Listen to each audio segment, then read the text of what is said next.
Surat crime બ્રાન્ચે bogus હથિયાર લાયસન્સના રેકેટનો પર્દાફાશ કર્યો છે। પોલીસ તપાસમાં સામે આવ્યું છે કે નાગાલેન્ડ જેવા રાજ્યમાંથી ઓલ ઇન્ડિયા પરમિટના લાયસન્સ મોટી રકમ આપી મેળવાતા અને સુરત શહેરના ગન હાઉસના સંચાલક અને તેમના મળતિયા દ્વારા ગેરકાયદેસર પ્રવૃત્તિ ચલાવવામાં આવી રહી છે।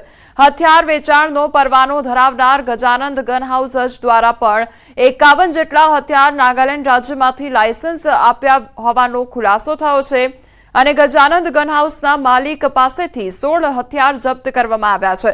તો પોલીસે કુલ 20 હથિયાર 93 કારતૂસ સહિતનો મુદ્દામાલ જપ્ત કર્યો છે। નાગાલેન્ડથી બોગસ હથિયાર લાયસન્સ મેળવવામાં કેસમાં 17 લોકોની સંડોવણી બહાર આવી છે।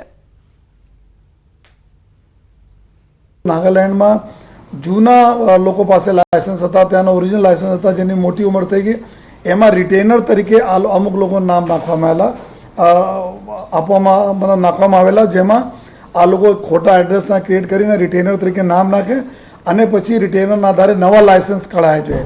अब नवा लाइसेंस માટે અમારી जो ટીમો ત્યાં નાગાલેન્ડમાં છે, जो અત્યારે ત્યાંના ડિસ્ટ્રિક્ટ એડમિનિસ્ટ્રેશન સાથે जो સંકલનમાં છે।